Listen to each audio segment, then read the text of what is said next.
자, 그러니까 지금 이 올바른 기도하는 요령이요. 카톨릭에서 중시하는 책인데 중세 영국의 신비주의자가 썼습니다.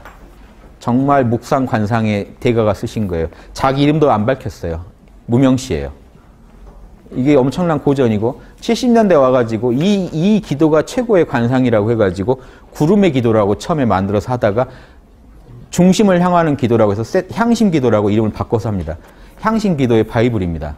향심은요, 이 심자가 우리 한자에서 심은요 센타를 의미해요. 센타, 중심, 향심, 중심을 향한 아버지를 향하는 기도입니다. 여기서 이 제목에서 말하는 게 무지의 구름은요, 모든 생각을 무지에 빠뜨려 버리면 그대로 아버지를 만난다는 겁니다. 모세가 구름 속에 들어가 하느님을 만났거든요. 그거를 가지고 상징으로 쓴 겁니다. 무지의 구름에 들어가시면 여러분은 하느님을 만납니다. 무지, 어떠한 생각도 내려놓으시고 몰라로 존재하시면 아버지랑 바로 만납니다. 이해되시죠? 근데 이 기도를 지금 제가 알기로 향신 기도에서 그대로 하시기보다 여기 중에 이 무지의 기도보다는 뒤에 굳이 해야 된다면 한 음절 정도만 써라. 아버지라고 해라. 그거를 지금 향신기도에서 주로 쓰는 걸로 알고 있어요. 아버지, 아버지 하다가 아 하면서 들어갑니다. 근데 이 책은요, 제목에서 알 수 있듯이 무지를 제일 표방합니다. 바로 들어가는 게 최고다. 몇 구절 읽어드리려고요, 제가. 자, 보세요. 제가 한번 읽어드릴게요. 그래서 나는 내가 생각할 수 있는 모든 것을 한편으로 치워두고 내가 생각할 수 없는 그것을 내 사랑의 대상으로 선택할 것입니다. 아버지는 생각할 수 있는 자리가 아닙니다. 그러니까 내가 생각할 수 있는 모든 것을 한편으로 치워두겠습니다. 왜냐고요? 왜냐하면 그분을 좋게 사랑할 수는 있지만 그분을 생각할 수는 없기 때문입니다.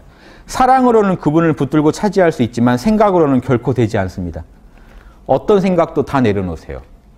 뭐라고 되어 있으면 심지어 하느님에 대한 일까지도 다 내려놓으라고 되어 있습니다. 그러니까 하느님에 대한 생각까지도 다 내려놔야 됩니다. 왜냐? 그건 내 생각이니까. 이 책에서 뭐라고 하냐면 그건 당신 생각이니까. 하느님에 대한 어떠한 생각도 당신 생각이기 때문에 다 내려놓으시라. 또 보십시오. 이 말도 멋집니다. 타오르는 사랑, 왜 사랑만 남겨두라고 했냐면요. 하느님을 향한 마음입니다. 하느님을 향한 마음은 남겨두되 다른 생각은 다 꺼버리라는 겁니다. 타오르는 사랑으로 단호하게 열정적으로 모든 그 생각들을 짓밟고 올라가서 그대 위에 드리워진 어둠을 꿰뚫어 보도록 노력해요. 이 어둠은 무지예요.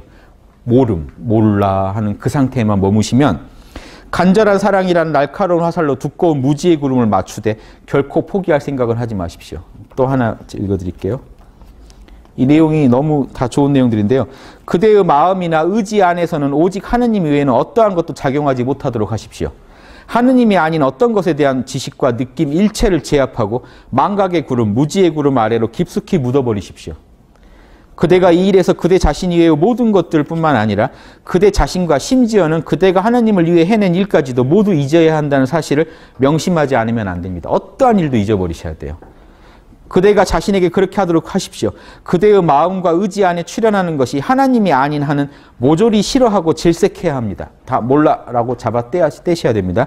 그렇게 하지 않으면 반드시 무엇이든가 그대와 하나님 사이에 끼어들게 될 것입니다.